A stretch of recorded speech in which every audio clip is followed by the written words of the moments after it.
this session is the fourth in our series in the School of Business Forum. For the past 2 days, we have been hearing very rich discussions about the challenges facing business schools, the future of management education, how business schools can be relevant in today's fast-paced changing world. We had a session on the entrepreneurship ecosystem. We had a session on the fourth industrial revolution and the future of work. And today's session is going to be looking at what are the changes that are happening globally and what do they mean in our local context. AUC is Egypt's global university. Every word in this phrase has a meaning. We are rooted in Egypt. We have a global perspective. We are a university that produces knowledge. So how do you do that in a VUCA world? So I would like to start setting the context by sharing a slide. May, can we have the first slide, please? This is an example of what has happened in the area of commerce over the past 50 years. We went from generation 1 to generation 4. We went from the independent store of the 1970s to the Alibaba of the 2018 and onwards. What has this meant? And was it sequential? Was it linear? Is it moving from one generation to another at the same pace across the world? Of course not. So when we talk about digital transformation, when we talk about the fourth industrial revolution, we will probably see something different, similar. We will probably see a change in the competitive advantage of businesses as we go from one generation to another, and in an emerging country context as we accommodate the existence of all four at the same time. So, to further talk about context, I would like to share with you two very short videos. Last December, we celebrated the 2nd anniversary of our online portal at the School of Business. It's called Business Forward. If you haven't subscribed, please do. It's a very interesting source of business information. And we put together a 2-minute video that gave a snapshot of where Egypt's economy is today. So we will see this video and then continue our conversation.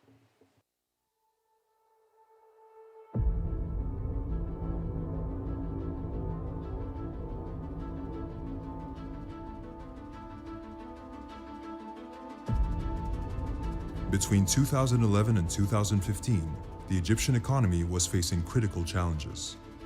Tourism at its lowest in decades, industries unable to compete internationally on account of a foreign currency crisis, and a shortage of energy needs and products. In November 2016, the IMF approved $12 billion of funds to help Egypt overhaul its economy. The Egyptian pound was liberalized then and there, plummeting to half its value against the US dollar and causing inflation to skyrocket. Subsidies on gas, electricity, and water were gradually decreased, with the aim to eventually lift them altogether. The tax system was overhauled, most significantly introducing VAT and other types of taxes that have made tax revenue jump from 556 billion Egyptian pounds in 2017 and 18 to 660 billion Egyptian pounds in 2018 and 19. New laws aiming at attracting investors and increasing ease of doing business have been introduced, and more are in the making.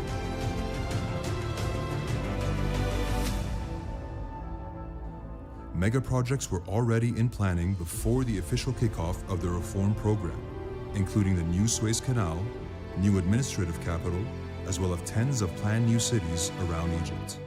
The quality of roads and infrastructure have dramatically increased, with Egypt jumping from the 118th position to the 28th in the annual Road Quality Index. After the Mediterranean's biggest gas field was found off the coast of Egypt, beginning production earlier this year, Egypt has officially become self-sufficient in natural gas and is now exporting. Inflation has stabilized, hitting 3.1% in October 2019. Tourism made a staunch recovery, with the sector's highest ever revenues recorded in the fiscal year ended in June 2019 at $12.6 billion. As the economic reforms program wraps up its current phase, Egypt's macroeconomic indicators are looking good, and its GDP is now the fastest growing in the region.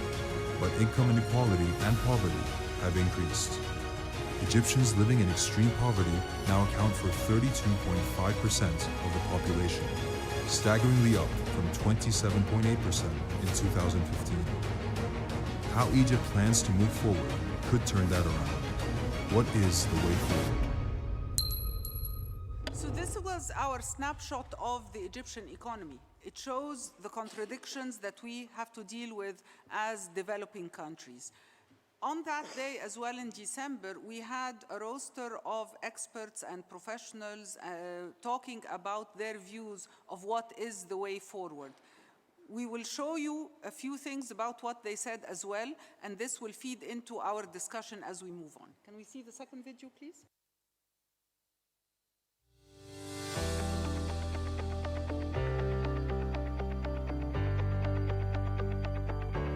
What we identified that this is a priority for the next period and the next stage is sustaining these horizontal reforms. However, directing more of our resources to vertical reforms, meaning that we need to get into sector by sector to understand what's happening in this sector, what's the market configuration, what are the barriers for entry.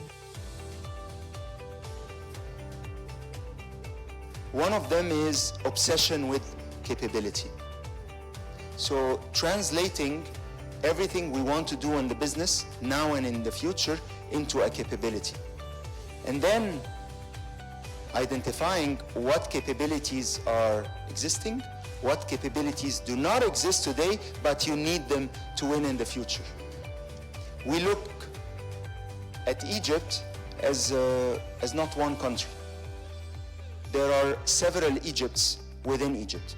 There's a country that is double the size of Lebanon, with affluency that matches the highest in Europe or the States. About 7 million Egyptians. There's another country that is way below poverty line. There's a third country that is a mix of the mix of both, with actually contradicting both behaviors and needs. Which country of those will you serve? Which capabilities will you need? 94% of the workers in the informal sector, which is a very large business sector in Egypt, have no education. An education that we can claim equips them for the business community, the business market. You have 61% of your people who are business people, entrepreneurs in the informal sector. They can learn how to operate machines, how to sell, how to market, how to trade, how to save, how to finance their own businesses, how to avoid accidents, how to consolidate, how to eventually maybe access formal finance.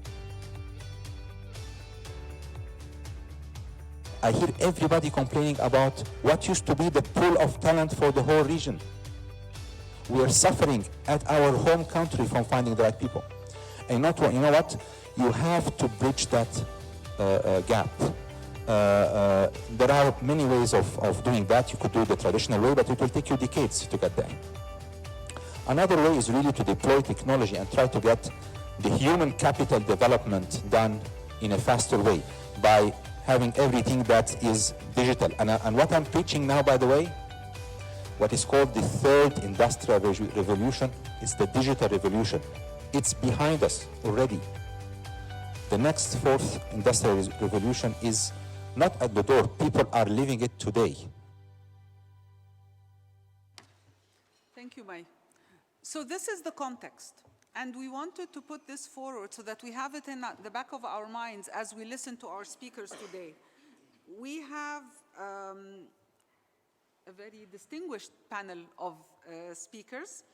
Mervat Sultan is the chair of the Export Development Bank of Egypt. Marco Serrato is the Associate Provost, University of Chicago, and Chair of UNICON, the global university-based executive education consortium. Amra Abdel Wahab is Senior Partner in Logic Consulting, and Amani Arafa is CEO and Managing Director of RMG Egypt for Energy Projects. And what they will be talking to us about is both the sectors they are in and what they see in their industries in terms of disruption, in terms of capabilities, and we will relate all this to the role of business schools and how executive education can support. So I will start the first question. I have to say a housekeeping note. I have permission from my friend Dean Kamel and my boss not to use the beeper, as we did in the past 2 days in the roundtables. So I didn't want people to be cut off in mid-sentence with a beep, but I would ask the speakers to just observe the clock, try to keep your interventions within 7 minutes, and I will nudge if we exceed the time limit. So the first question to Mervat is, how can we understand the practical implications of global digital transformation on local businesses, both in the banking sector and in what you see from the export sector? So good morning, everyone, and thank you, Reda Sharif, for the kind invitation. And the videos actually are quite interesting because they shed light on the reform that has happened within the Egyptian economy. And if we want to put that into some context on the third revolution, as it's called, we will find that there is a major role for the digitalization to take place, whether in the economy as a whole or in the banking sector or even within our own bank.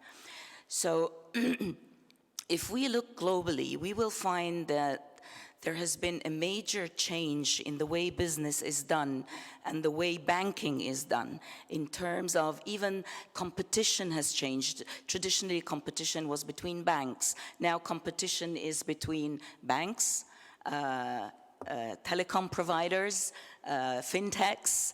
So the landscape has dramatically changed in a sense that we as bankers have to really look very hard at how we take this forward in the future and how to shape our business.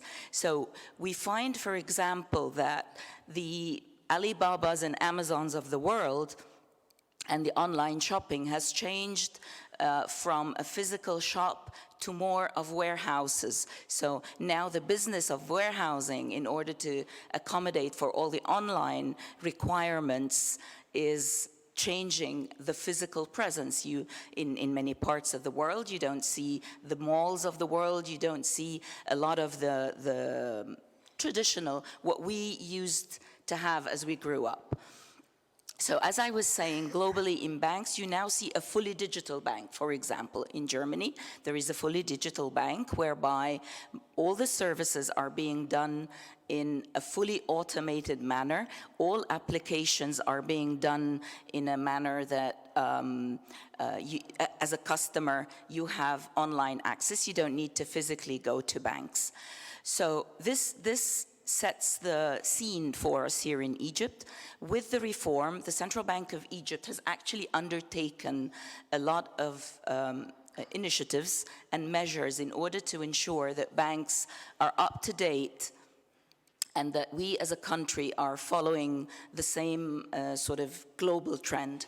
So for example, the creation of a sandbox, the creation of the old premise for the central bank being a fintech hub to accommodate all those fintech providers, certain banks going into partnerships or alliances or sponsoring different fintechs to help them either provide solutions for their clients or to become part of their investments. So in a nutshell, what is happening in the country is, with the reform, the application of technology with the e-government projects. This will help financial inclusion. As we saw, that's a major initiative that is also undertaken, and applying technology to integrate the informal sector, which is quite big, and that will definitely impact all the tax revenues. We see, for example, if I wanted to speak about exports and how it's being impacted by the digital sort of revolution. So again, as mentioned in the videos, tourism is one of the sectors that is also export related, because basically it generates the foreign currency revenues. So you will find the landscape now, the Airbnb and the Booking.com, all these have transformed the way tourists even book online to find their needs, and how they, go to the museum. Everything they can do online, so that you can now just not worry about brokers, so it has actually eliminated as well some of the intermediaries. So you find that the number of rooms offered via Airbnb without actually owning any assets is far bigger than the number of hotel rooms any one international chain owns. If we also wanted to look at the export sector and how the digital transformation is changing the landscape you can look at the agricultural sector. Today, in the agricultural sector, you can have a major transformation whereby all the small farmers that actually provide the produce, if technology is applied, you will have a much faster, and the supply chain, the traditional supply chain that you used to see with the farmer, the aggregator, the wholesaler, and so on, and the exporter, all this can actually change, because applying technology, the quality of the produce and the seeds that are used, and how to actually more efficiently farm and generate different types of agricultural products that are offered straight to the international market. All this will change the landscape that is happening for each and every sector. I mean, I can think of examples about different sectors, but agriculture, Egypt being an agricultural country, is also a very important sector for us to consider when we're thinking about digitalization, and how the digital transformation can actually change the life of the farmers. Financial inclusion changes the lives of the poorer, who actually could provide a lot of even the handicraft stuff that is being internationally marketed. So just kind of to wrap up, I think the transformation that is happening to us as banks is making us think in a very long-term perspective, what is the landscape going to be like in 10, 20 years from now? What do we need to do now in terms of setting our own internal digital strategy, and how to transform the banks and compete in a market that is extremely competitive now, and as I mentioned, not from our traditional competitors, but even more from the others. So very disruptive, I have to say. Thank you very much, Mervet, and perfectly on time. Thank you so much. And you've mentioned several things. So while we have a fully digital bank in Germany, the banking penetration in the Egyptian population leaves a lot of room for improvement. And you've mentioned a lot of things that I think will come into the discussion later on, especially the role of intermediaries, whether they're being eliminated or new ones are being created, and what do the new ones look like, and what are their roles in the new economy. I will now turn to Amani and ask, within your sector, how have such changes affected the technology, economy, and governance of different industries, especially yours? First of all, good morning, everybody, and thank you very much, Dr. Gheda and Dr. Sharif, for inviting me to this distinguished gathering.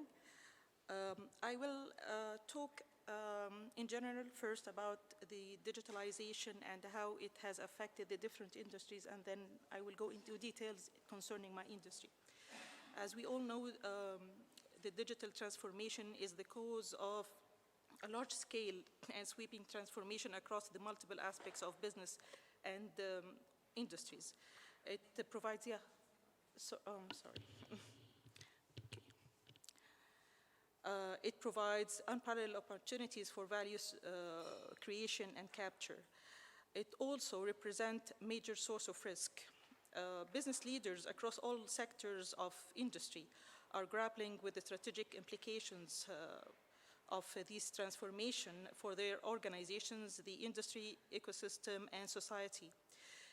The economic and social implications of the digital transformation are contested and raising serious questions about the wider impact of it. While it is clear that digital technology will transform most industries, there are a number of challenges that we need to understand.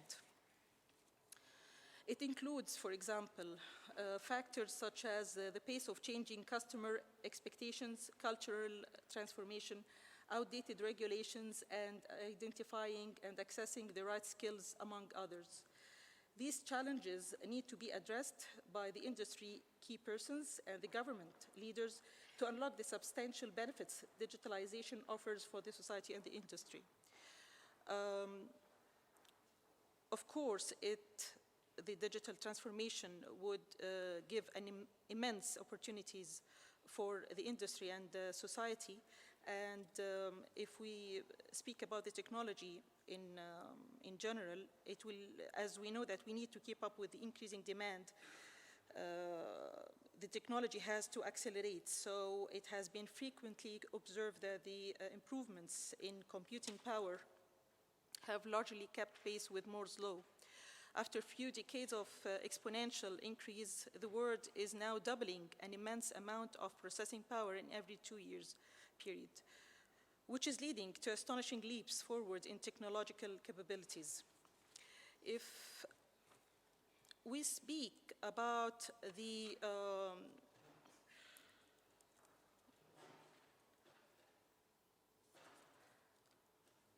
for example, the oil and gas business worldwide, the digital transformation is a #1 trend driving CEO decision-making in the global oil and gas sector.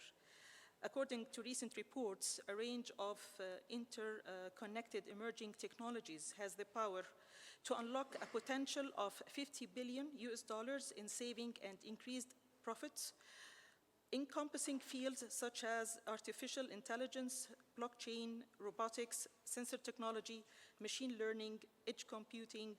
Digitalization is expected to cut capital expenditure by 20%, with operating cost in upstream cut 3 to 5%, and in the downstream by 1 to 3%. The related benefits of this to the energy companies and their customers and the wider society are even greater. It is estimated to reach $1.6 trillion over the years from 2017 till 2024. Also, the environmental benefits include reducing the CO2 equivalent emissions by approximately 1,300 million tons, saving about 800 million gallons of waste water, and avoiding oil spills equivalent to about 230,000 barrels of oil. As everybody is aware, Egypt is becoming now a regional hub in the Mediterranean for the natural gas trading after the explorations and the production of gas, which has led us to export gas by this year, and that was a dream, of course. The Egyptian government has emphasized in several occasions their interest in digital transformation, in line with the global trend, as it will attract the international oil companies, especially in the areas which face challenges and require large investments and advanced technologies, especially in the deep water, where we have the major production of our gas. Thank you. Thank you very much, Amani, and it's very interesting how you pointed out the digital transformation, how it's cutting costs and affecting the industry generally, and of course the outdated regulations, the customer expectations, and how these will affect the kinds of skills that are required. Thank you very much. You're welcome. Thank you. So I now turn to Amr, and in your capacity as a consultant, you come across several industries. So my question to you is whether what you're observing in terms of reskilling and upskilling current employees or finding new talent in the market, what do you think is the dominant trend in Egypt as businesses try to make sense of reconfiguring their work? Thank you for the question. Good morning, everyone. Actually, before we get to answer this question, I think we need to take a step back and ask, why are we pursuing digital transformation? Because in so many cases, digital transformation becomes an objective. And this is very confusing. It takes people to the wrong direction. The objective is not actually to digitalize. Actually, in so many digital transformation success stories, they did not use the word digital. Basically, it can be technology-enabled business transformation. There is a business driver that takes us to digital transformation. And I think this is the key thing. Back to your question, is it upskilling people or hiring people from outside? Actually, it's both. And I was just preparing for today's discussion, and I went through a report developed by Euromonitor. And they listed the top reasons or the top factors that people identify as challenges to digital transformation. And let me give you the top 4. Number 1 was culture, behavioral competencies, people not accepting this. Number 2 was skill set. Number 3 was talent. Number 4 was org structure. So if you look at the 4 factors, they are all human-related factors. They're all soft factors, nothing related to servers and softwares, because this year cloud technology has been ranked as the most influential technology, even before machine learning and artificial intelligence and Internet of Things. It's for this year, for 19, it's the most impactful technology. It means that we can spend less on direct costs paid in servers and technology infrastructure and rely more on cloud-based technologies. So those 4 factors would trigger a bell. Why organization structure would be a hurdle? Why would it be a challenge? One thing that we need to understand, that when digitalization happens or digital transformation happens, authority changes. And this is one aspect that people fail to see in so many cases. And this is a major, major source of resistance. Because I used to approve this. Now it's done through a system. I used to see this and review it. Now this role does not exist. And this triggers a lot of resistance. So the question, before asking, should we upskill people or not, it's a question of when should we do this? Should we do this after transformation happens or before transformation happens? And the answer is very clear. It should happen before transformation happens. It should reduce the challenge. Then comes an even more challenging question. What skills exactly are we looking at here? We usually divide competencies into behavioral competencies and technical competencies. And when we look at behavioral competencies, we're looking for competencies related to dealing with change, dealing with ambiguity, analytical thinking, creative thinking, things in that domain. And so many papers would pinpoint different behavioral indicators that eventually would fall under one of these competencies. But the real challenge that is voiced out by chief technology officers is a new trend that they call commodity skills. Commodity skills is a trend in technology. People who are qualified to use a specific type of technology. This is an Android developer, for example. This is an iOS developer, for example. So this type of commodity skills, and they question the sustainability of this focus of hiring. Do we need people who are good using Android development tools, or we need people who are ambitious enough, analytical enough, willing to learn enough, that they would learn new technologies as they progress? And this is the key challenge for developing people. When it comes to technical skills, the question is so clear when it comes to non-technical skills. But when it comes to technical skills, it's a pressing challenge because it will never stop. There is not a ceiling whereby we say, okay, now we have the technical skills inventory is complete. Because by the time people graduate top technology schools in the world, they realize that some of the things they studied in school are obsolete, or other technologies have been introduced. If they don't have the right set of behavioral skills, those people will become obsolete in the near future. Then comes a third insight. When we hire new people, there's usually the theory, the fish in the tank theory. When we bring a really competent guy from one of the big ones and we bring him on board, and then people would look at him and feel threatened and start changing.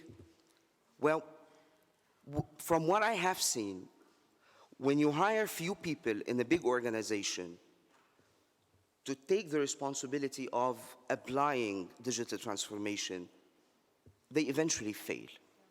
There has to be a critical mass. There has to be an equivalent number of people that are capable of creating disruption. Not too many, but not too little, because the resistance would actually manage eventually to make them give up and walk away. And we have seen this happening. We have seen people hiring top talents from corporates, coming to their company and leading digital transformation and quitting in 9 months. So back to your question, to summarize, I think, yes, upskilling is a way to do this, highly related to executive education, but at the same time, hiring new people and injecting fresh blood is a must to enable digital transformation in less mature contexts. Thank you very much. Thank you very much, Amr. Again, you raised a lot of questions. Why digital? The objective is the business transformation, the obstacles being all human, the cloud technology, that was very, very interesting to learn, the most impactful technology, and the idea of commodity skills and specialization. You need a degree of specialization and in-depth knowledge, but at the same time, you need adaptability to be able to learn the new technologies as they emerge. Marco, how are we going to solve all these problems as business schools? So how can executive education bridge this collaboration with the world of business? And do we have to reconfigure our own business models as exec ed to meet these challenges? Thank you so much, Gada, and thank you to you and to Sherif for the invitation to be at this outstanding event. I think that I'm taking the toughest part yes. of the interventions, because my role is to come up with, I would say, with a set of draft answers, and I think that Mervat, Amani, and Amr have shared a lot of really valuable insights on what is happening nowadays, and we just heard to several examples on what is happening nowadays. Mervat was sharing what is happening on the banking and finance sector, how the competition is going beyond the organizations that are within those sectors. Amani shared something similar in the energy sector, which takes the situation to, I would say, to a much more complicated level, while we also think about some of the environmental challenges that she was describing. And Amr, I think that he also described what are some of the challenges on how to develop the right talent to deal with all of these changes and the digital transformation. So let me split my intervention in two parts. The first one is, I think it will be worth to share a couple of insights on what is happening nowadays on trying to connect the dots here. And second, I would say the most challenging part, how to deal with this. So first of all, just trying to connect the dots, couple of information that I think represent what is happening nowadays. PricewaterhouseCoopers developed a study last year where they asked a set of more than 500 CEOs worldwide what was the main problem that they were facing, the main problems that they were facing. And 77% of these CEOs, which I think connects totally with what Amr was just describing, 77% of CEOs reported that scarcity of people with the key skills was the biggest threat to their business. So having the right talent is a challenge nowadays. So the second piece that I think is worth to highlight is that also by the end of 2018, another study was released where it was shared that worldwide nowadays around $356 billion were being spent globally on training and education, which to me connects with that there is a need to train, so there are a lot of investments. First thing that we could think, problem solved. But it is not as easy as that.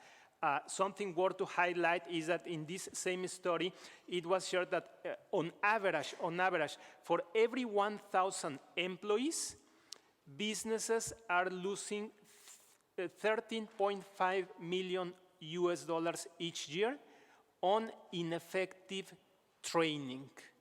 So the situation is not just as there is this disease, come up with the medicine. It is a lot more complicated than that. And of course, that presents a lot of challenges to higher education institutions.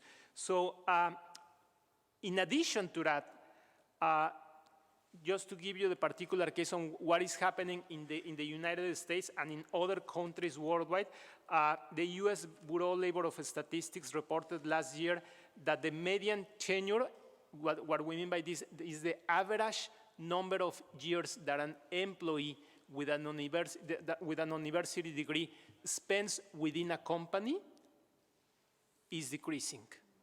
The amount of time on average that an employee works for a particular company has decreased, and now on average is just 5.2 years on average. Why is it that I highlight that? We can think, okay, it's about I don't have the people with the right skills. Either I bring them or I develop them. The equation is much more complicated than that, because retaining that talent, given that we are in this war for talent, is nowadays a much more complicated challenge. So you could say at this point, Marco, you have used 4.5 minutes out of your intervention to explain the problem, but now you have to come up with a solution at this point, right? So some insights, and I think that there is no unique right answer to this, but let me just share some insights on what is it that could be some of the possible paths to face with this.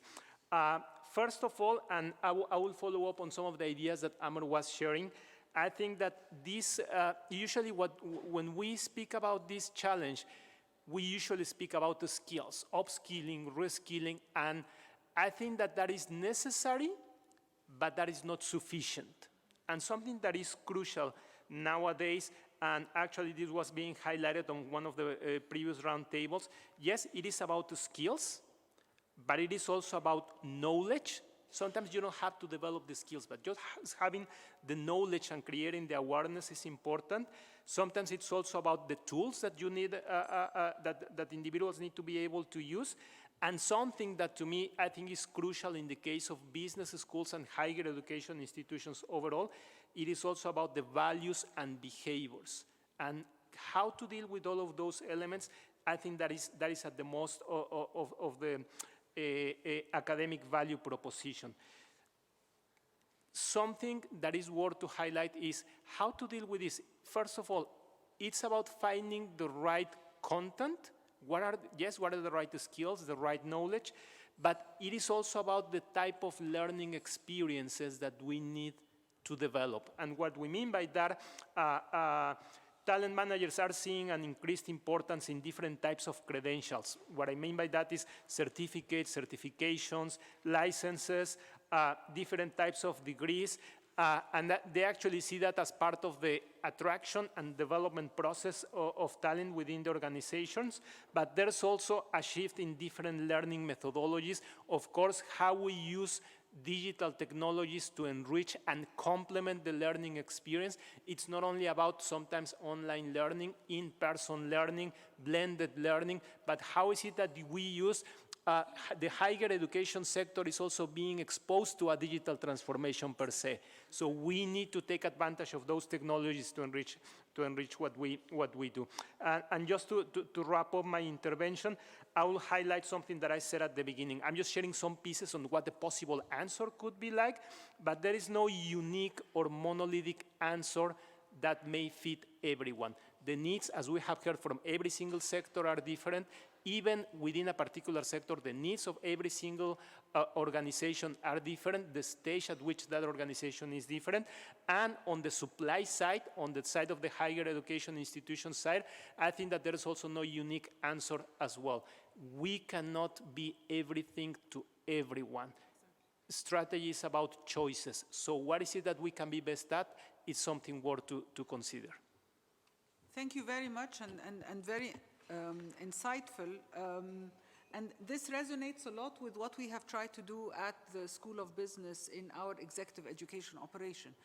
Business Reconfigured is the title of this session, but Business Reconfigured is also the slogan we are using in executive education in the current phase of our transformation. We had to transform the way we were delivering services. We had to move away from the one-size-fits-all, one diploma per sector that people would take. And now we have a whole pyramid of offerings that relate to the life cycle of the professional with standalone courses that can respond to new, emerging, very quick interventions that are needed. We've also started thinking about ourselves as we hold the process. We don't hold the knowledge or the content.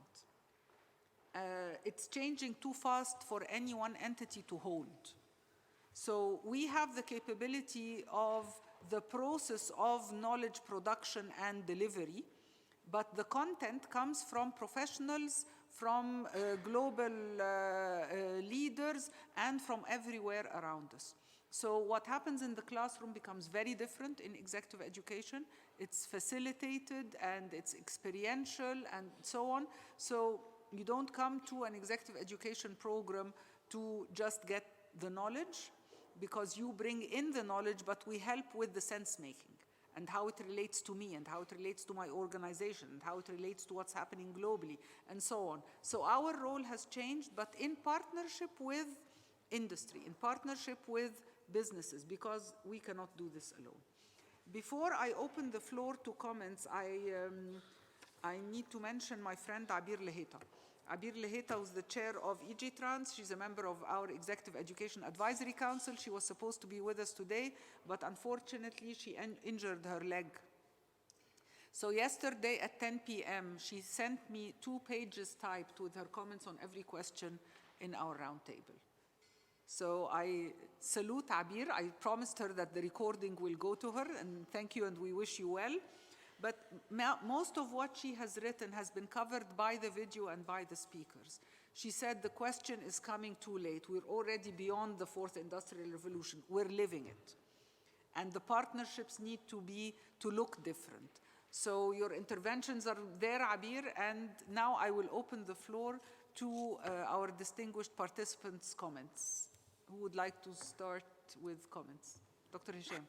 Thank you. First of all, thank you very much for this invitation. And I have 3 comments on the very valuable inputs we got from the speakers.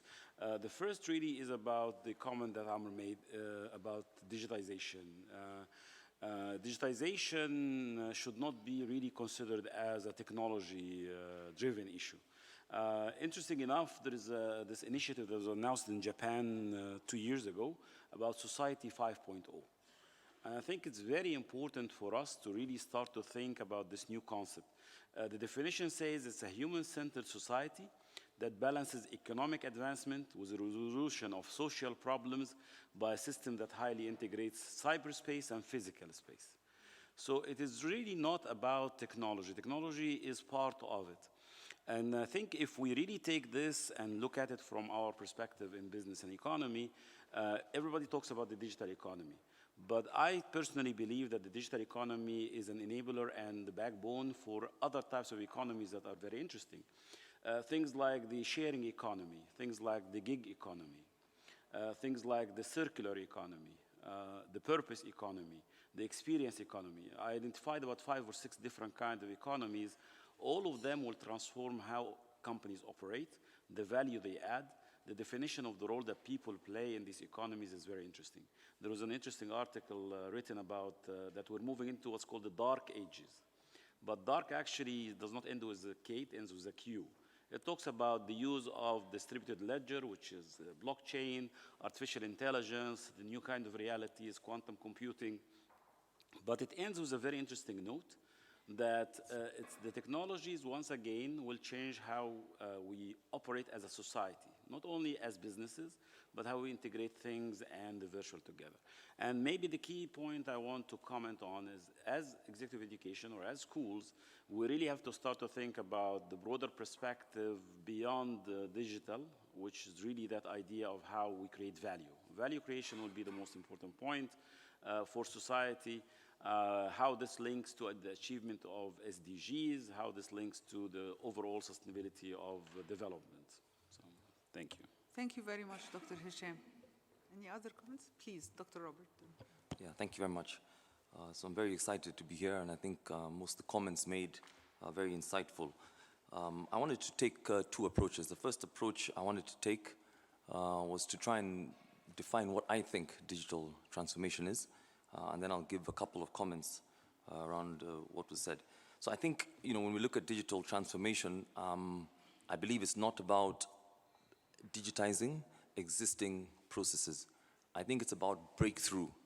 So using digitization to reinvent or focus how we actually go to market.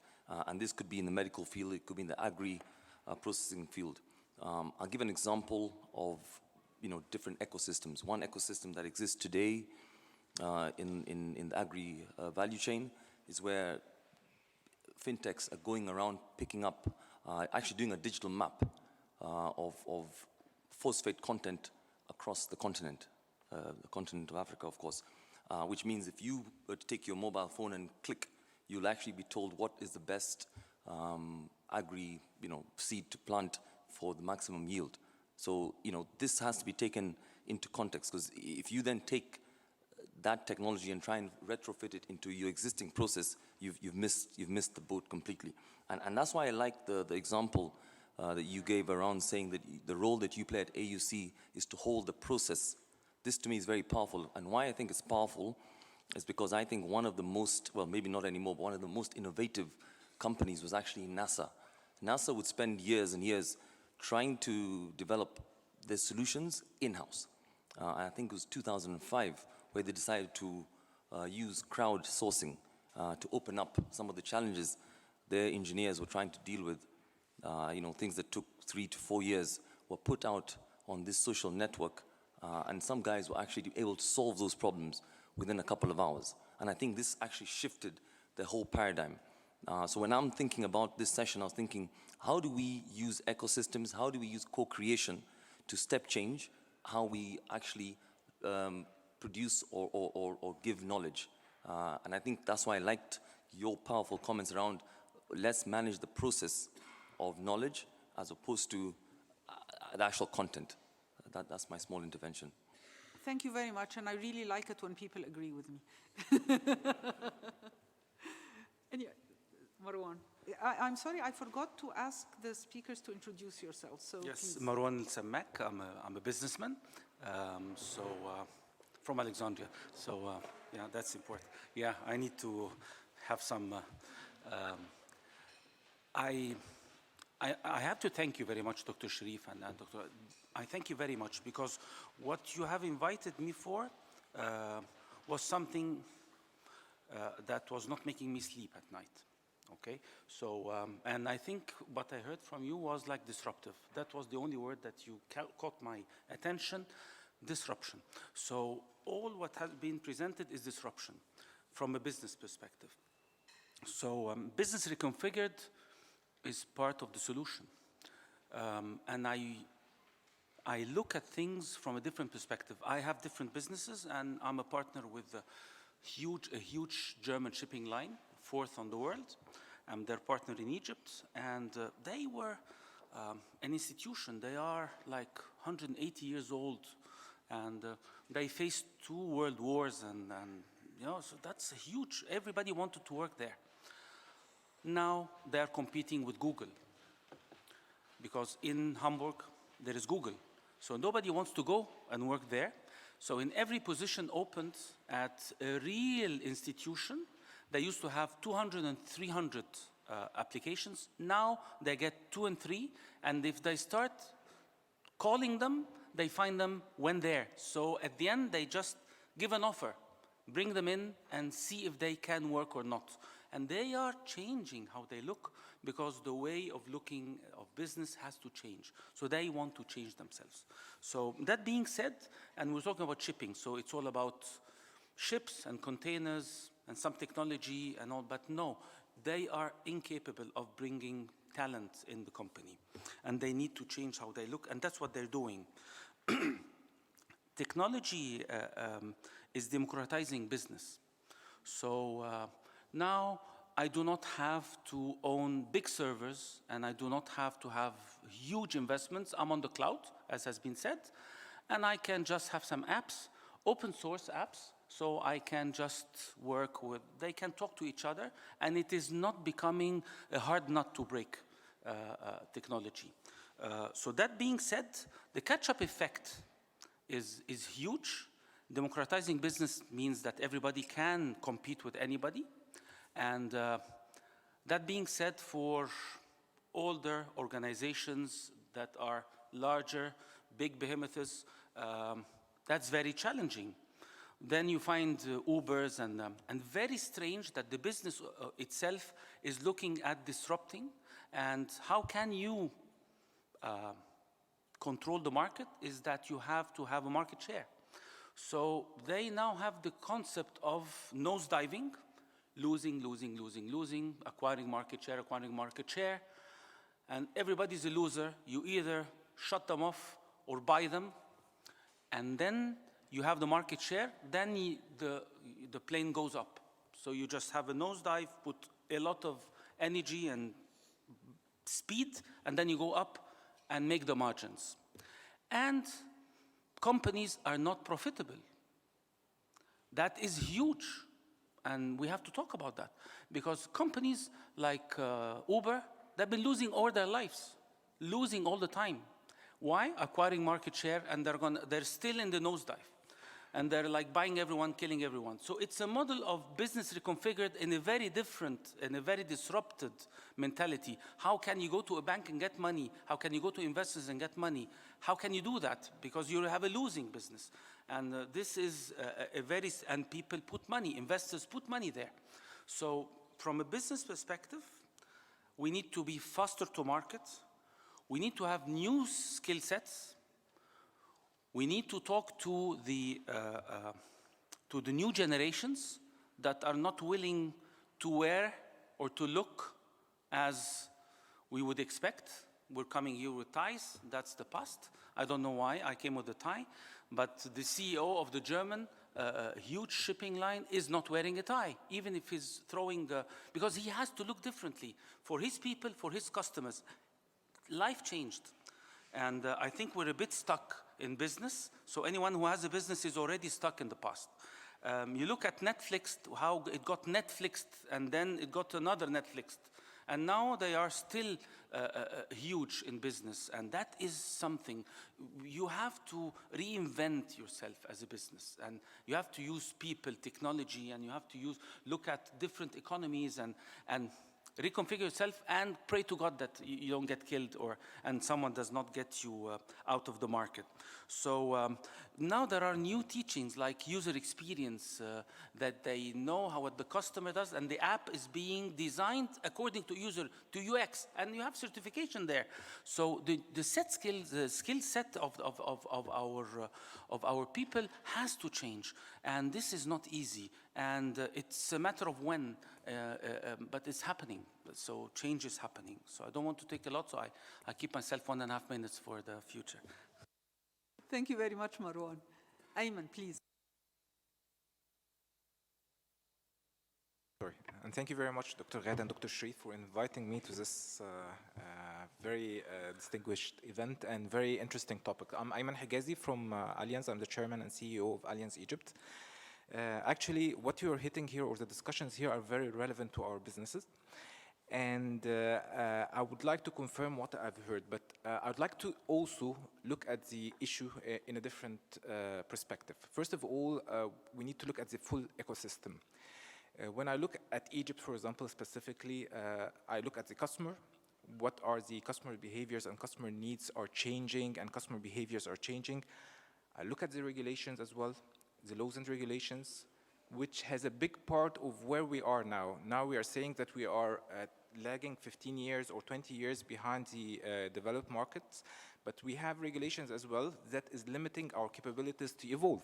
So we should not disregard this. Today, one of the comments was, if we upskill our talents and the skills, then where are this young generation that we are upskilling going to work? Today we are seeing lots of our millennials employees leaving Egypt. They are not leaving from one company to another because they are more technology driven or innovative, but they are leaving Egypt because they could not find the means or the way that they can use their talents and use their brains into developing the business. So we have to think about this because this is very crucial. I was happy to hear from Dr. Mervet as well, that saying that central bank is evolving in this, but we should not disregard the rest of the industries. Insurance, for example, I see that we still have lots of things to be done in insurance perspective. Today we still have lots of paperwork to be done. Employers as well. We talked about employers and thinking about the customers, and I think this now becomes, and Marwan, I think you touched it very rightly. It's a matter of survival now. Today it's not an option. Companies like Allianz, they are not afraid of competitors from the insurance market.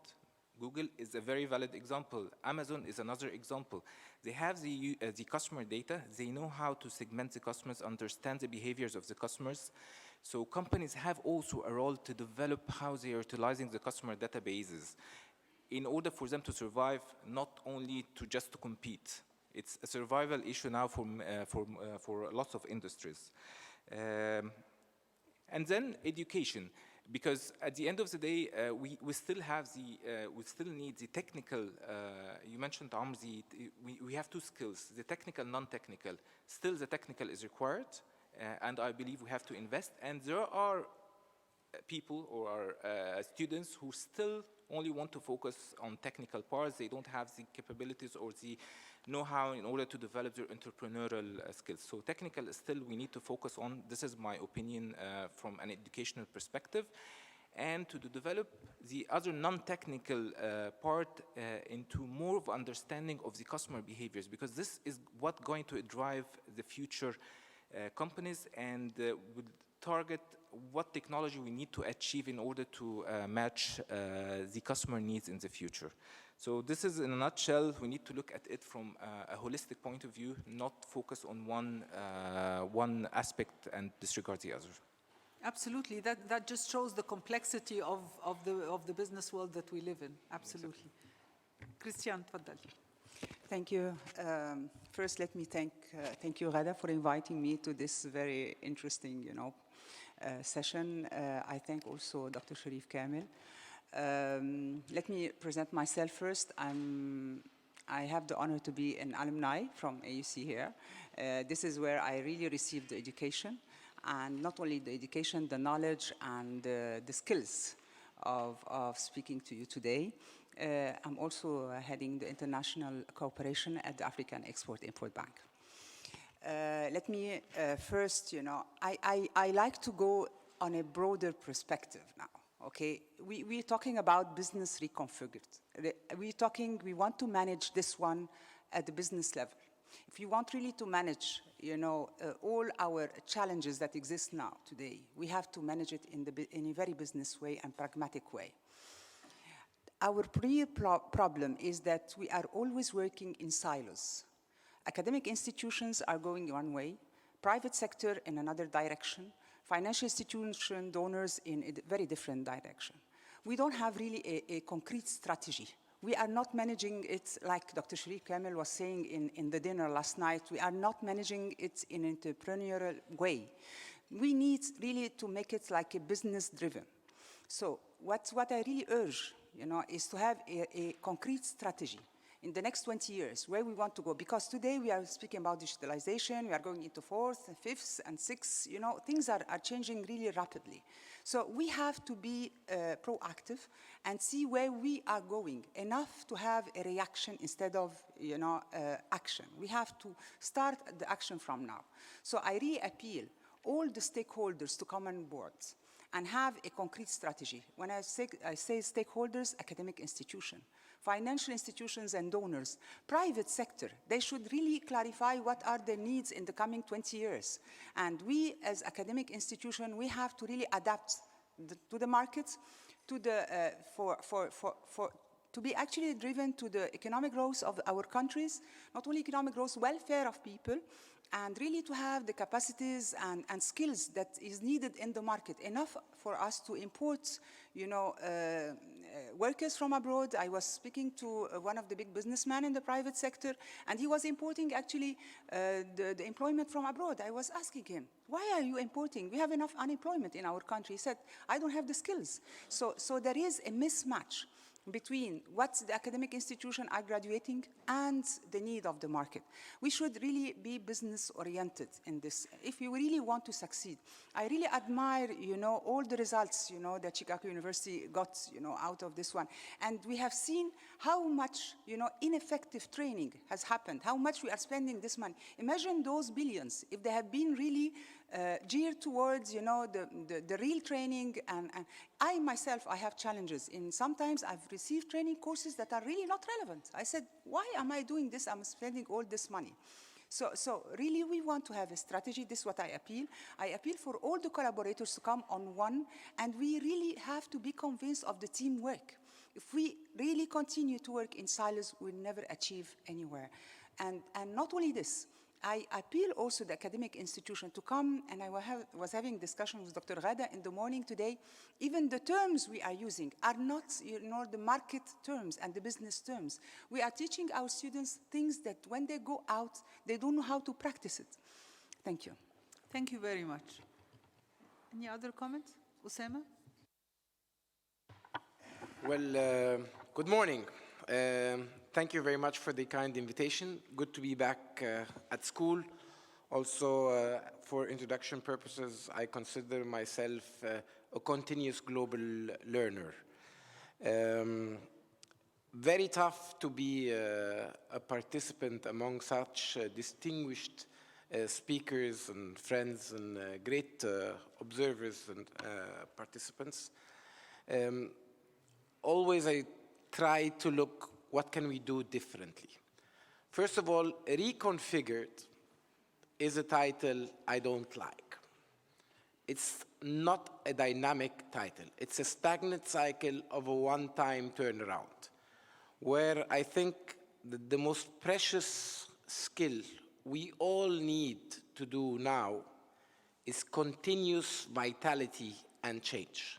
Institutions who wish to succeed and individuals who wish to succeed have to be able to learn continuously and upgrade themselves, not as a specified period.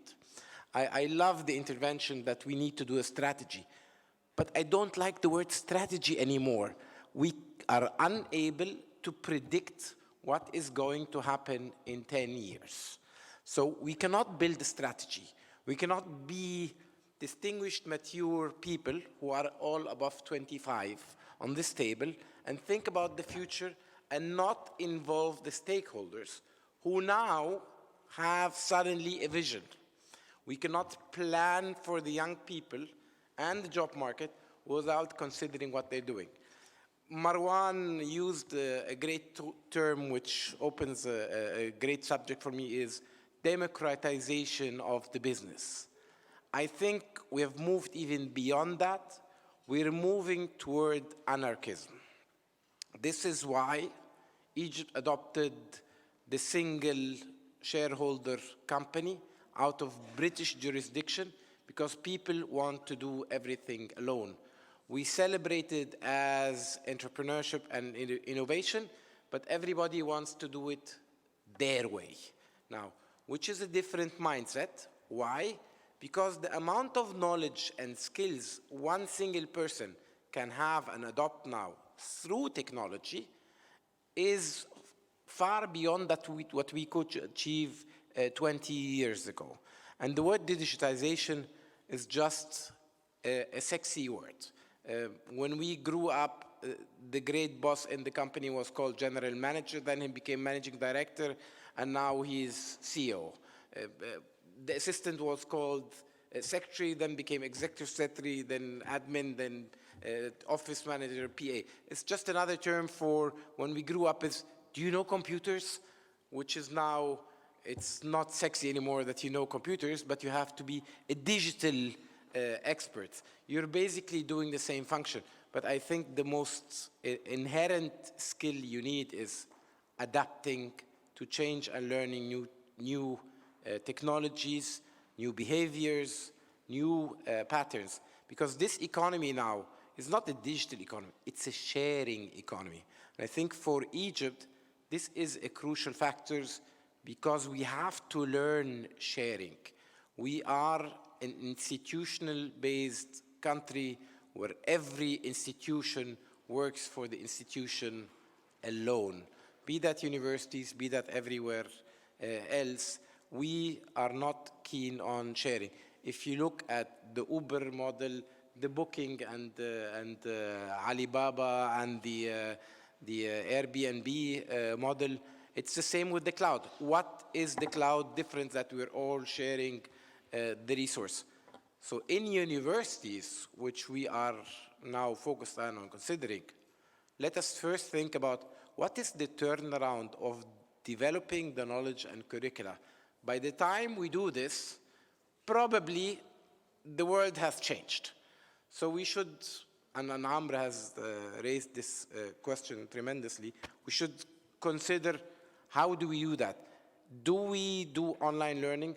We talk about practitioners, but do we in our hiring process, do we still insist on that the lecturer has to be a PhD academician, or do we consider his practical life experience and success stories? Mervat, a great example of a fantastic success story, not for women, for people in general in turnaround in Egypt. And for women. And for women. I celebrate the human being. I'm a gender non-biased person. This is another whole discussion, but be conscious of the time, please. Sure. Banks are one of the industries which, in a lot of people's predictions and my own predictions, will not exist in less than 10 years. We will come back to that and we will have Mervat comment on it. We need to move on. Any other comments? Just one quick comment, because I also really found it fascinating, was the comment about the financial institution and fintech.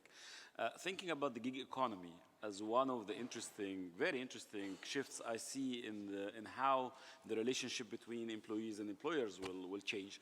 One of the basic things that financial institutions ask for is the salary transfer to give personal loans. So this kind of very interesting shift about the relationship between the employee and the employer is very interesting.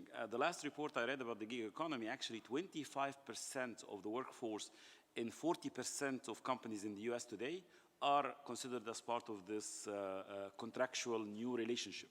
When you talk about Uber, it's not about the technology or the app. It's about the relationship between the employer and the employee. And this raises a very important question.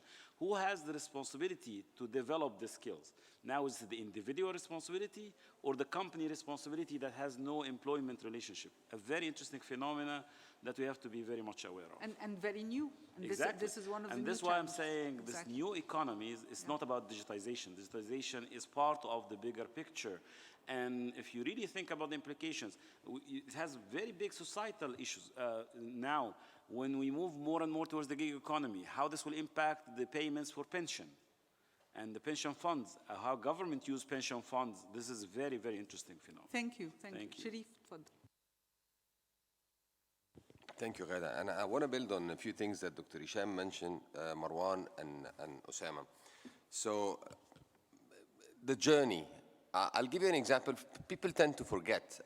So we had the CPUs, the computers, back in the 80s. When the industry decided to go to the path of portals, the first thing they thought of is just to put a handle. So you're going to move around with like 15 kilos. That's what they thought of before coming up with the notebook concept. By the same token, executive education. So I personally worked for 24 years in executive education, from 1989 to 2008. Call it training at some point, professional development at some point, executive education at some point, regardless. The whole landscape changed, absolutely changed. From completely off the shelf, one size fits all, one too many, top down, to completely the reverse. We're moving from the off the shelf to what you all guys said, to the customized, more or less I would even go as far as saying personalized, extremely spot on when it comes to the shared economy. It is part and parcel of the shared economy. I think so many of those spaces are going to become, and I use that term often, Uberized. Because they will become Uberized. The problem is, how can an institution, while working with individuals and institution, I mean executive education institutions, with individuals, with banks, with government, with the NGOs, with the private sector organization, try to remain relevant. That's the most important point. How to remain relevant all the time. They need to be extremely flexible, extremely dynamic, while still remain relevant. And while doing that, they have to be focused locally on the markets they serve, but still keep an eye globally, because we don't live alone, like you said. And again, while being focused on a discipline, be able to be customized on a diversified landscape. So I think the notion that we've kept on saying for a good 20 years now, which is lifelong learning, is moving towards more or less dynamic precision learning. It's not learning at large, because you can't, nobody can. We used to dig deep to find information. We cannot even get hold of the information or absorb the information we're having access to. So through my experience, I worked in the government when I was in training, in an NGO when I was in training, and in academia when I was in training. The landscape moved from completely one size fits all to the exact opposite. It can never be plug and play anymore. And we have to be customizing it right, left, and center. Thank you. Marco? Thank you, Ghada. A couple of fast remarks and three in particular. I really like what Marwan shared when you spoke about a company culture. When you highlighted the fact that yes, we can bring or attract the talent, yes, we can develop the right skills, but that talent, something that we need to recognize is keeping talent within our organizations is harder nowadays, because they look at other companies' culture and that's appealing to them. So to me, at a very operational level, yes, it's about developing the right skill, upskilling, reskilling, but that's part of something more important. At a tactical level, continuous learning must be within the day-to-day operations of an organization. And that continuous learning at a very strategic level must be part of the company's culture. we can develop the right knowledge, the right skills, but the challenge goes beyond that. That has to be part of the company's culture. Christiana also mentioned something that to me is crucial, collaboration. And I think that the best source for innovation nowadays is going to be collaboration. Collaboration in between organizations and higher education institutions. How is it that we co-design what is actually required? And when we speak about collaboration, and Osama was also mentioning cases like Uber, Airbnb, I think that part of the key in this digital future is also about trust. If we think about platforms like Uber or Airbnb, what they actually provide in some sense is trust. Trust to get on the car of a totally unknown person, knowing that there is a platform that provides precisely that reliability. Yeah. A platform to sleep at a place of someone we don't actually know, but we know through Airbnb that it's a good place. So that collaboration and trust to me is crucial. And just to finalize something that I think is also really important, I totally agree on the concept of the sharing economy, but if I couldn't reach that, up until a couple of years ago, people used to speak about a knowledge economy. And something that, in particular, in our case at the University of Chicago, and I also see that while serving as chair of Unicon with the different member institutions that have really good operations in terms of executive development, like the American University in Cairo, something that I see is that given this pace of change, knowledge is also an asset that at some point becomes obsolete.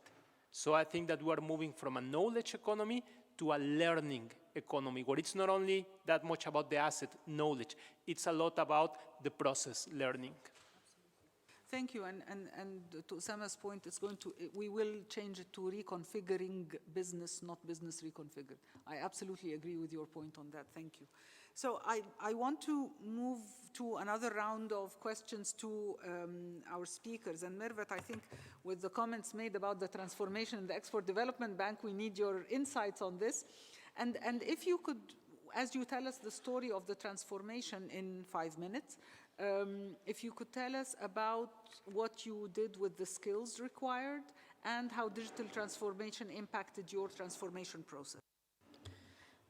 First of all, thank you very much for the compliments and the support. I really appreciate. But I can relate to each and every comment that was made, which I believe was the main reasons for the success, to be honest.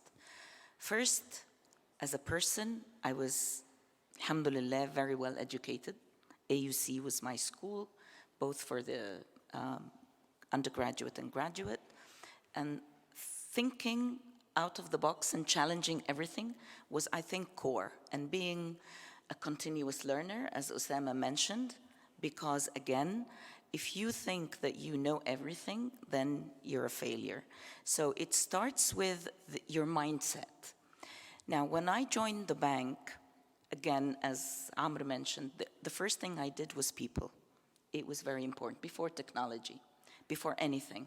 It was people, to really define and identify who are the talents within the bank, because even though it was not as successful as it is now, but there was something to build on. So you don't just tear down what's there and start from scratch. No, you need to understand where are the strong points, where are the weak points, where are the SWOT analysis.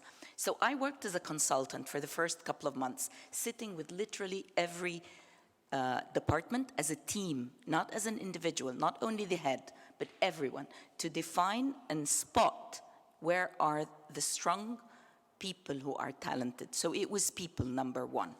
And I think even with the technology advancement, it will continue to be people that are number one, because technology, as you rightly mentioned, is an enabler. It is not a mean in itself. It's not an objective itself. It's a mean to achieve the objective. So that was the first most important thing. The second thing was to make some quick wins and build on the existing strengths and fix the weaknesses. Training was one of the weaknesses. There was a very tiny budget. We were talking this morning, really tiny. If I tell you the number, it was 3 million Egyptian pounds, and it was not even spent. So to start, I said, you know what? We have 6 months left. I don't want a penny in that budget, regardless of what the training is. Get people out, get them exposed. So that was, so training. Today, our budget for training is 15 million. It's still not my aspiration, but again, it has to relate to the size of the organization. So we started with that. We started with looking at, before going into the transformation, and again, to Christian's point, we needed to have a strategy and a roadmap. And we needed to know where we are today and what we want to do in the next 5 years.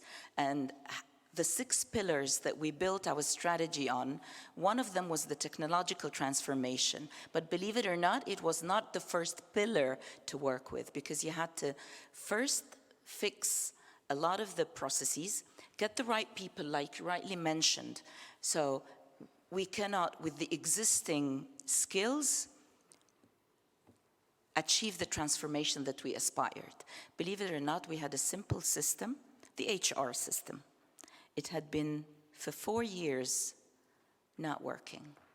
It's one of the state-of-the-art internationally, but because the right skill set and the fact that you think we want the system to do what we were doing, it will not work.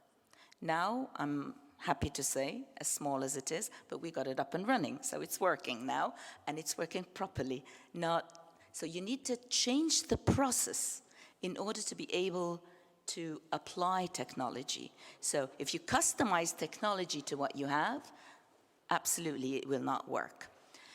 So today, after 3 years being in the bank, we have more than tripled our bottom line, and I think that's a good number. We decided that we wanted to grow in a sustainable manner, and that is very important. And by sustainable, I mean, I don't want to have a 200% growth in year 1 and then not be able to sustain that. But sustaining a 35% annual growth was an important objective, and how to reach that, you look at the business and you look at the controls and the governance, and that's equally important. Today, I'm just conscious of time, today what we're actually today, and I mean today, after I finish here, we have a board to approve the strategy for the new digital technology and the new transformation of technology, which will mean needing to change the processes and so on and so forth, because we have the right skill set. And if I may cross the time, I want to tell Marwan something on the shipping industry. That as well is going to change dramatically, because because now it is not about goods, it's about services. So again, thank you very much for everything and the compliments, but it's a lot of hard work, and it's a vision, and it's learning, and never think that you know everything. It is the team you work with that makes the difference. So thank you. Thank you very much, Merfat. Amr, we've heard different bits and pieces, and you've mentioned different bits and pieces about digital transformation and how it can go wrong. How can we summarize this and sort of think about why would digital transformation go wrong? Well, how often does it go wrong? 70%. 30% of digital transformations were successful. Interestingly enough, 70% were undecided. We can't tell. So is it a failure? We don't know. We've got some progress in there, but it did not achieve the transformation. So I would say the complete failure would be a small part of the 70%. But this leaves this with a big gray area. The new system is in place, but it's not fully utilized. The process, no, I'm just giving an example. The process does not make use of it. Or there are back doors, so people can use the system or can bypass the system and go and use another way of doing it. I really, really second the point that things are changing and it's too difficult to have a strategy. I agree with that, but I don't agree that we cannot live without a strategy. This I cannot agree with. But what we need is a different strategy, a different way of defining a strategy. The idea of having a competitive advantage that will last forever, this will not exist anymore. Now, and I first learned about this from Dr. Hisham at one point, transient strategy, a strategy that is capable of moving all the time. And I really like a word of wisdom, I call it. Culture eats a strategy for breakfast. It's not even lunch. It's not a heavy meal. It's breakfast. So it's a light meal. This shows how strategy becomes very fragile when it hits culture. And this is one of the top reasons digital strategy or digital transformation fails or ends up in the gray area where we can debate, was it a success, was it a failure, and we would have opinions. You know why? Because in so many cases, we set the very wrong objectives. We say the objective is to have the system running by this date. Okay, it's running. How is this impacting the business? This should be the starting point. In so many cases, we tell the story to our employees in the very wrong way. We tell them we need to have a new system for this. No, this is not what we need. What we need is to increase productivity. What we need is access to data and insights. And then we build upon how are we going to do this.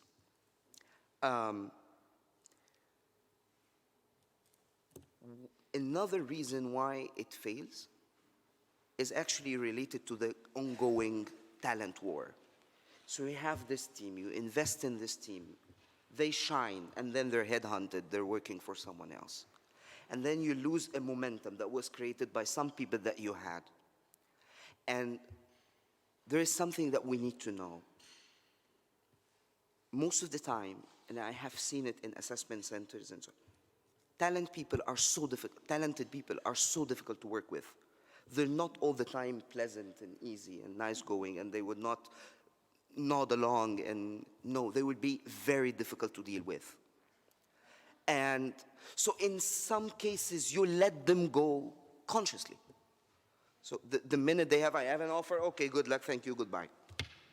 Because they are difficult to work with.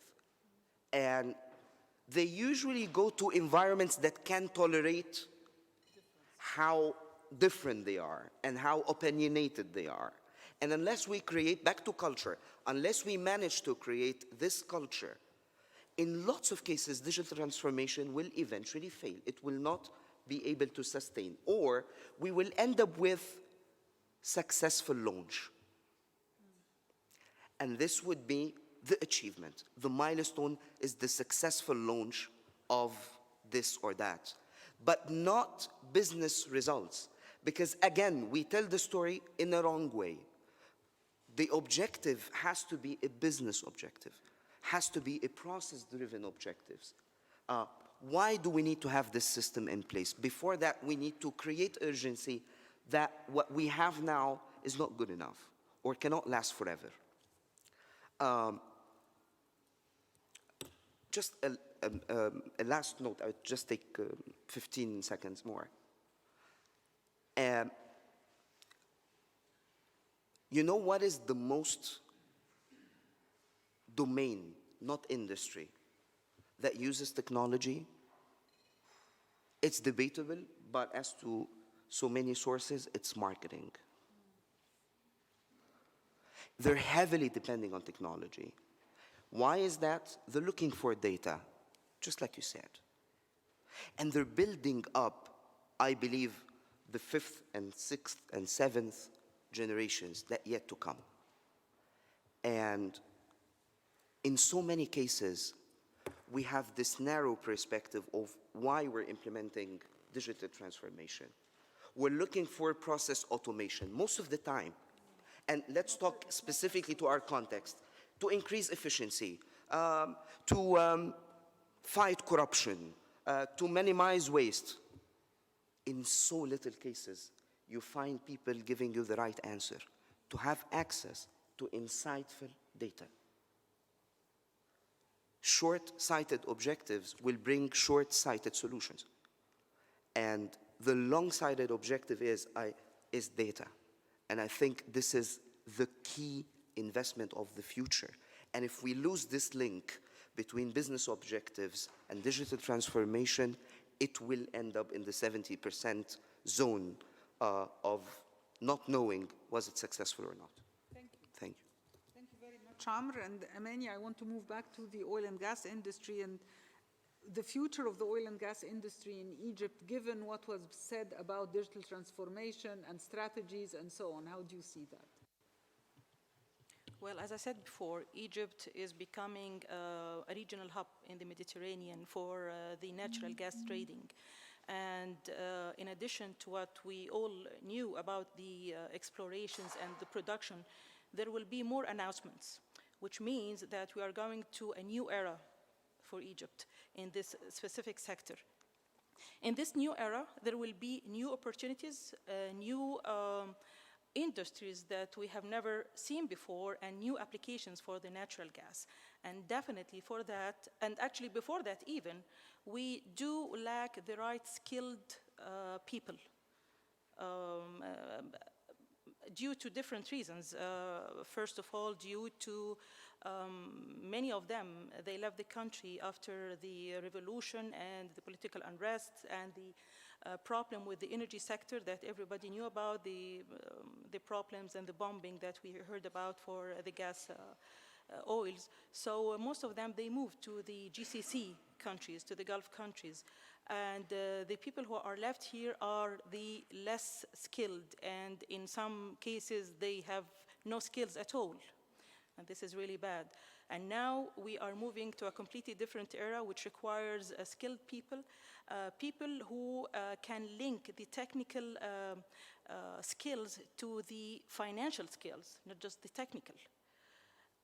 Unfortunately, most of the universities here in Egypt, they educate people how to be an engineer, and that's it. They are engineers, they are familiar with some terminology, and they go to work, and it has nothing to do with what they studied. And I do hope that the AUC will have a major role in this and take the initiative and have a specific unit and department specifically for the natural gas. It's going to be a huge industry in the future. Thank you. Thank you very much. Before I come to Marco for comments, Osama, you had intervention. One issue Marwan mentioned, forgot to highlight, is that we're dumping money to buy market share and then turn around. I think we have to analyze this phenomena. This is driven by private equity money. The world has moved from investors to asset managers or private equity managers, whom we don't know who they are, and the success is, who are making money out of monopolizing businesses. Because although Uber seems like a very democratic institution, it has become a global monopoly. And the essence, motives, business continuity of the private equity model is worth analyzing, because it drives business now in a totally different direction there. The only other issue, the importance of digitalization, also this word will change next year, it will become something else, is the process engineering.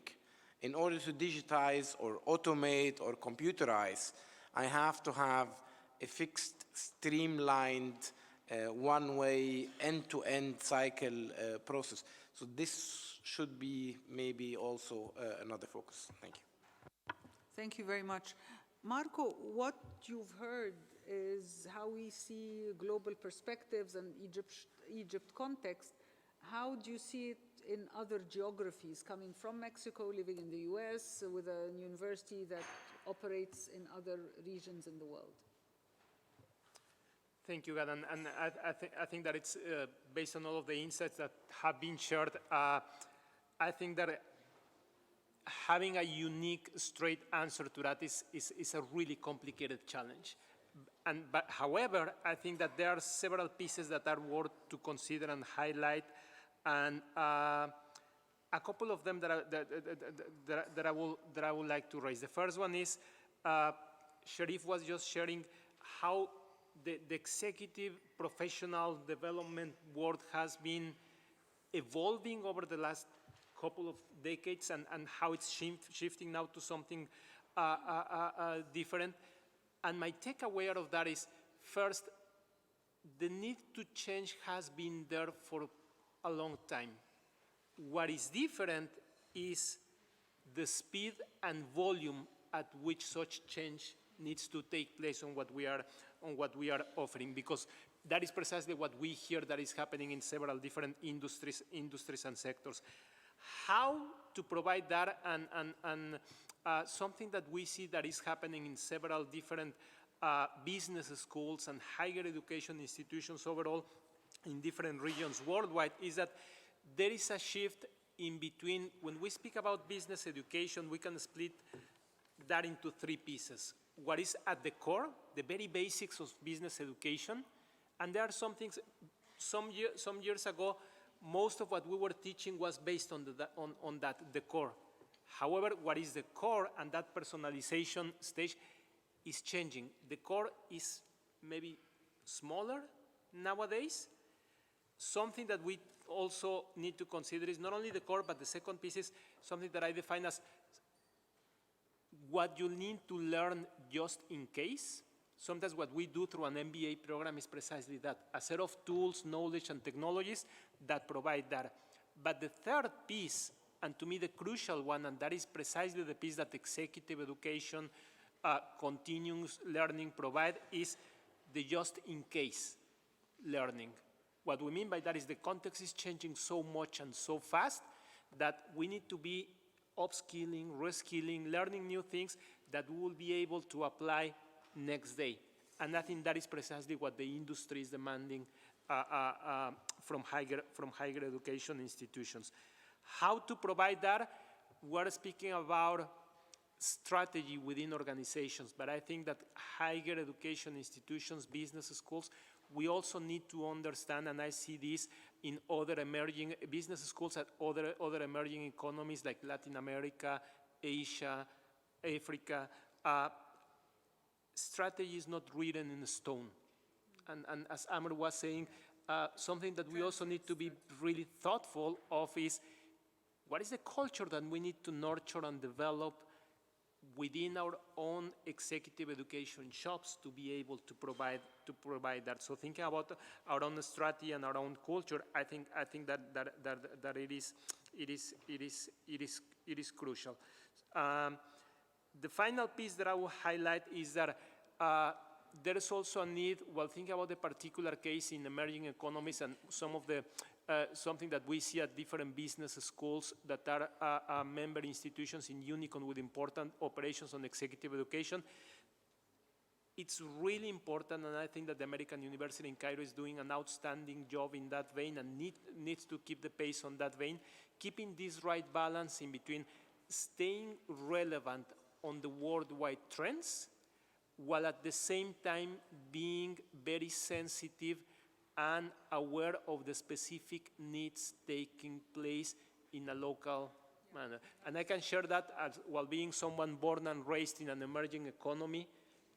Now I'm living in the US, but I lived that throughout my life. And I think that, yes, there are worldwide trends, but how we are able to be, there is this concept defined as being glocal, like GLOCAL. I think that is a key concept on executive education and continuous development. How are we able to, yes, there are all of these new digital technologies, these new trends, but how to be able to take that in our particular region, in our particular sector, either it may be the banking sector, the energy sector, retail, etc. We need to be able to keep the right balance in between those two things. How to do that? I think there is no unique right answer, but what is for sure is that you need to consider all of those elements. Thank you.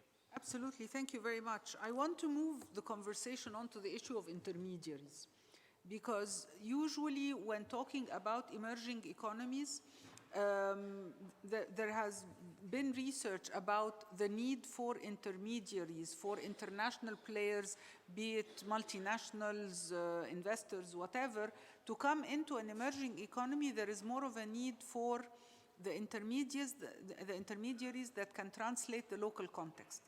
So our speakers have mentioned obsolete regulations. So you need an intermediary to tell you how to navigate the regulations, how to navigate the system. So I'm wondering, with the reconfiguration of business, whether in your areas of business you have seen new intermediaries emerging.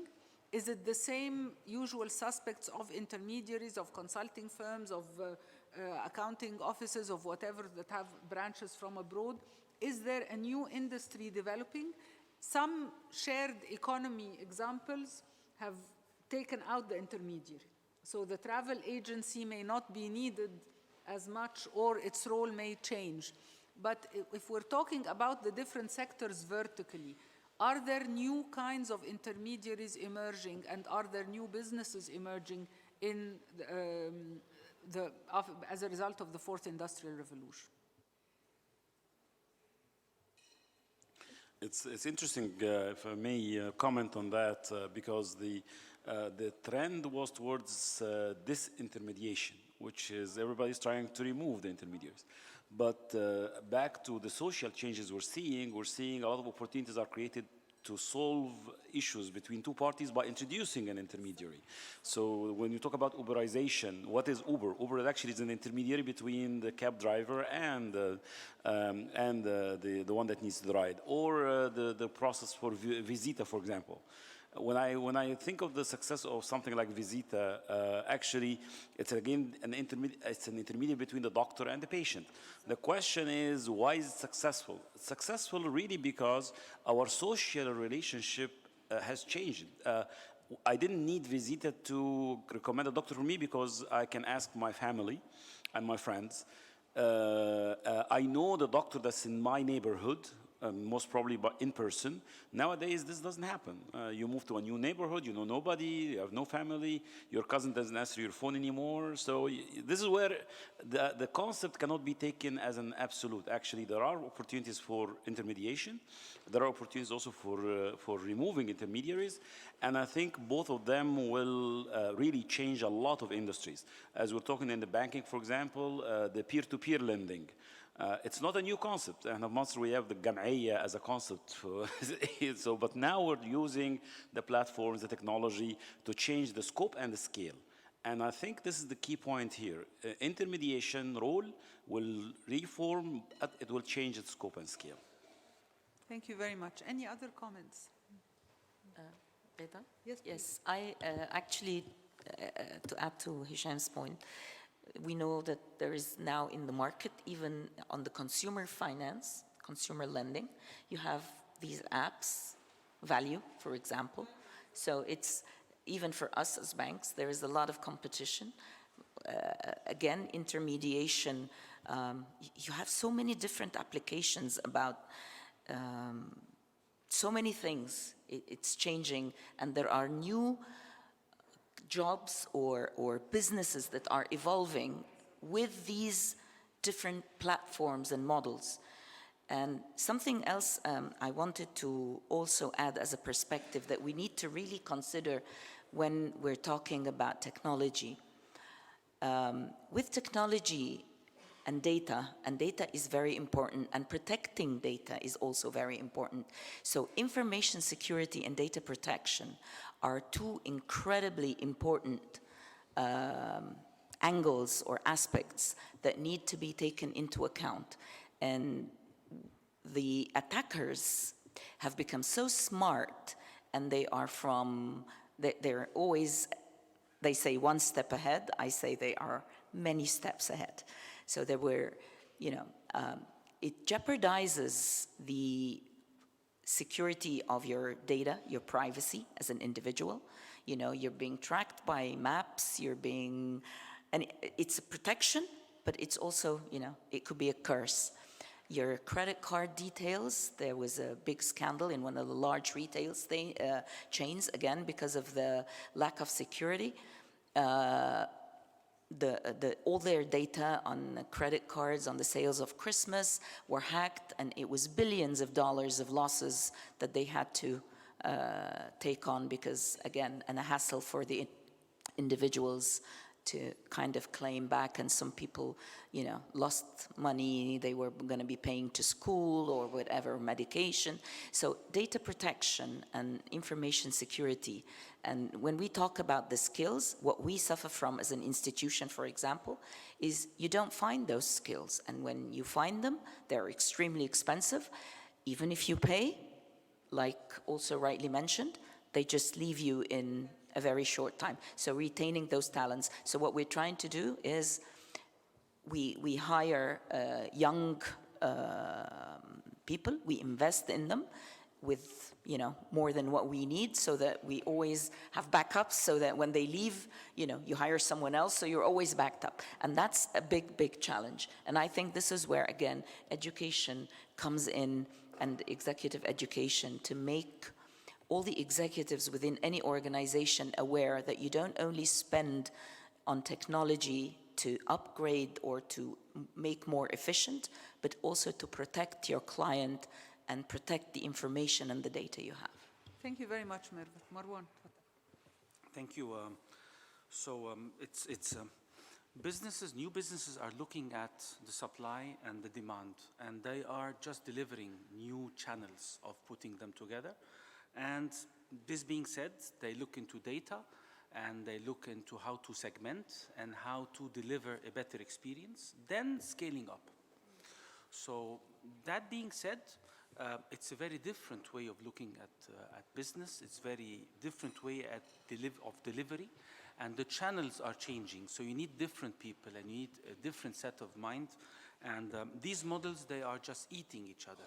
So they are evolving, and it's not stagnant. It's not a solution that is known. It is just moving on. That being said, in that context, I need to have like two points I wanted to raise, and we need to look at them. First is very simple, the public-private dialogue, because business, academia, and everybody can run, but governments are so back, and this, and laws, and the implementation of the laws, and we need to have open forums. So maybe academia and something like AUC, we can talk to each other, look at solutions, how we can support each other, what do we want from government, what does the government want from us, and we align, because at the end, you get cracked on these, you know, big stones that they put in front of business. I just want to talk about the concept. That's my second point. Medicine. Medicine is the science and practice of establishing the diagnosis, prognosis, treatment, and prevention of disease. And we can learn from that. Because they started understanding organs, then systems, neural, and, you know, and then fungus, then bacteria, then virus, and then they started looking at how they talk to each other. What we ended up now is very specialized medicine, where doctors in one specific bone and a doctor in one specific artery. And this, why? Because diseases are evolving, and you know, they want to prevent deaths, and there is money there.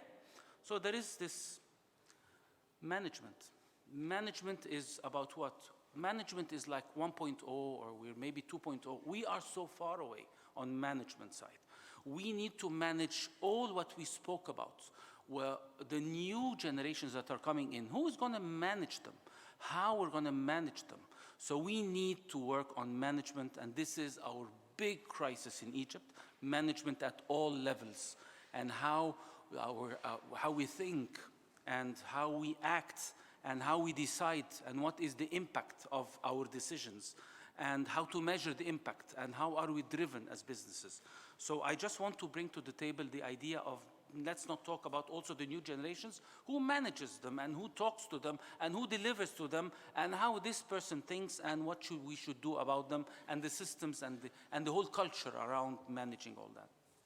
And I think a large part of it, again, is going back to the first slide where we saw the four generations of e-commerce. how to manage the coexistence of those different systems within an emerging economy context. We're not going to be one system in generation 4. So how do you manage all these moving pieces together at different paces? I want us to wrap on a positive note. Ayman, please, tfadl. Just a remark, because I'm thinking about the topic which was raised about the culture in the organizations and how to retain the talents. We need to be also alert that the transformation that we are witnessing nowadays globally is taking time and is targeting certain segments of the population. We still have the population, the segment of the population who do not use Uber. They still prefer the normal taxi. We still have part of the population, big part of the population, who still wants to go to the bank branch or take papers from the insurance company and receipts, manual receipts. So I think the skill sets that we need to prepare ourselves with is we need to be alert that we need to still work on both dimensions. We cannot ignore one. Big companies and big banks and big institutes and big, I don't know, in all industries still are alert that they have a huge market share with existing segments of population. So we should not rush to change our culture. And that's why the huge or the big companies globally, they started to invest or establish a certain units that invest in startups. They did not change, they are not trying to change their own culture because they still need the existing employees with the same culture for certain segments which will continue maybe for 10 years, and then start investing in, you know, they call them X companies, invest in startups in order to prepare themselves also for the new generation. So we still have to be alert that we have the two segments still continuing for us with us for some time. I absolutely agree, and I would claim there are more than two segments. We had the example we heard from Chris Schroeder, how when he talked to Uber a few years ago about Kareem having people pay in cash, Uber laughed and said, who pays in cash anymore? It's all plastic. And then they introduced it, and then eventually they bought Kareem in cash, and they paid that in cash. So that is a transformation that is happening. And as you said, being alert to the different traditional versus the modern, this is the local knowledge that is required. This is why we have to pay attention to the local knowledge and the local context. I absolutely agree. Robert? I just want to make a very brief comment. And I think it's really just around the data, because I think we seem to be blindsided a little bit. When you look at, and we're talking about cloud being one of the biggest trends, but you can count the number of tier 4 data centers, which means we don't actually control our data, right? And I think that's a fundamental challenge, because if you're talking about intermediaries, you're talking about knowing what your population, your customer is doing. Everybody else who's out there has more information than we do, right? And I think that, to me, requires some intervention. Yeah, because I was looking at, you know, we're developing a platform and saying how many tier 4 data centers exist on the continent. You can count them. How many big companies who run tier 4 data centers are owned by companies on the continent? You can count them. So all that data we're talking about, we don't actually own it. So I think for me, there's some basic fundamentals that need to be put in place so that we can actually begin to control and then begin to start making leading decisions on how we interact. Yeah, I thought that was it. Absolutely, and looking at where the money is flowing in the new reconfigured businesses, because if we're saying that, yes, Kareem became so successful that Uber bought them, it means that the money went to Uber. So where is the value accumulating in the new economies? As I said, I want to wrap on a positive note, and that's the job of our speakers. So each one of you, in 1 minute, will tell us the most promising and exciting positive thing you see in your area of work, and you can choose the time frame. Do you want to start? I saw this on. My mistake, leaving it on. Two things that I will highlight. I think that, well, first, I think we need to acknowledge that there are, as we have discussed, several different challenges that organizations are facing nowadays, how those challenges are even, I would say, at some point more complicated, no doubt about it, in emerging economies, and how it's not easy to deal with them. I think that at the same time, we also need to acknowledge that not only society, but I would say at a particular level, higher education institutions and organizations have a unique opportunity nowadays. And I would like to quote Christian again. I think that collaboration is key. Yeah. Collaboration is key, and as long as, to me, the value about this type of events is not only about sharing ideas, but the most important piece to me is about placing seeds for action. I think that one of the most important takeaways out of these conversations is how these ideas can be taken into actions. And I truly believe that higher education institutions, business schools, the work that the American University in Cairo is doing through this type of events presents a very valuable seed for action. I think that we have been discussing the what and the how, and the only question that remains is when or how soon to do it. I think that part of the answers are there, and now the main challenge that arises is about execution. Thank you. Thank you. I think my positive note would be a fact that we did not yet even scratch the surface for the potential that digital transformation is bringing. I personally believe this is a setup stage. The functionality, the real functionality, when all different systems and technologies come together, it's not yet there. And it's going to disrupt businesses beyond our imagination. And as good as it is, it's a bit scary, but just to put forward, it is. And I will support it with a positive story. Just a quick one, I had the privilege of working with 57357 for 4 years now as a strategy advisor. And I have seen technological maturity evolving in this place in a lovely way. And when they started implementing ERP systems and linking it to HIS, and this was a very sophisticated project, it's not the usual case. There are windows that opened up that are really interesting. Just to give you an example, we figured out that there is something wrong with our electromechanical tubing venting by analyzing the dispensing of antibiotics vertically in the building. So those rooms in this vertical side of the building were consuming more antibiotics. And this led us to figure out there is something wrong. And there was something wrong. There was some fungus there. And this could have never been done without technology in place. So the potential is beyond our imagination, and it has a lot of good things within it. It has so many bad things within it. I will but the end way on we the good apply things. it actually, We will end on the good things. Yeah, Good. but the way we Okay. apply it Thank determines you. it. I Yes. mean, Actually, I do agree with everybody here in everything they said, and I don't want to repeat myself, but I would really like to pass the question to Christiane because I really admired what she mentioned, if you allow me. Of course. Yeah. give us the positive outlook. Well, actually, it is very positive for me. I'm always optimistic, you know. I'm someone who is, you know, take it from the challenges to be an opportunity for us to go. And the way I see it, all the stakeholders have interests. And this is the secret, and this is how it will fly. If every one of the stakeholders has a win situation in it, definitely, okay, they will come, everyone will come on board.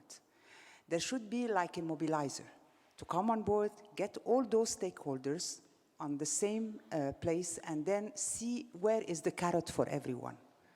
How the academic institution will benefit, how the private sector will benefit, financial institution, and so forth.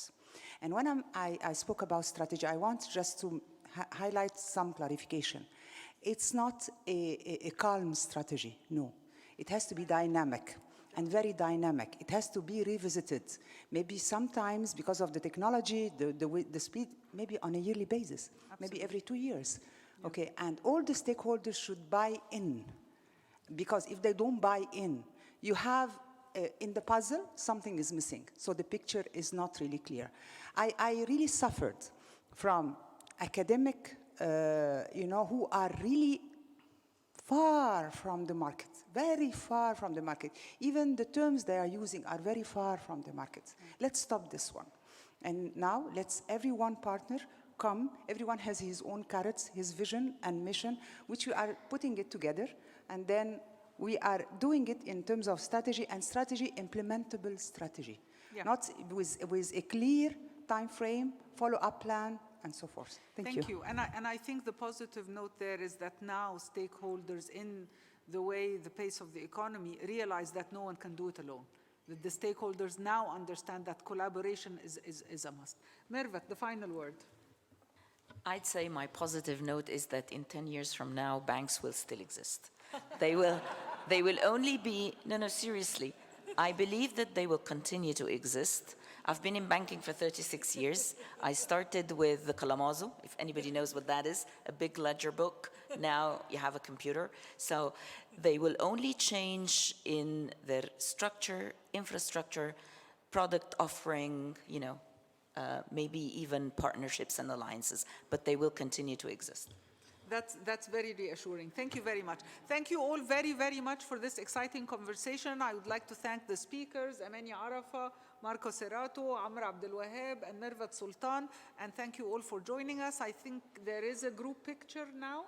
Yes? So there is a group picture now outside, and I would like to announce, since Khalid Miqati is here, that right afterwards, if any of you can stay on, we are celebrating signing a memorandum of understanding between AUC School of Business and Expo Link to promote several programs, but primary among them is our African Regional Trade Certificate that's also with input from the African Export-Import Bank. Thank you all very much.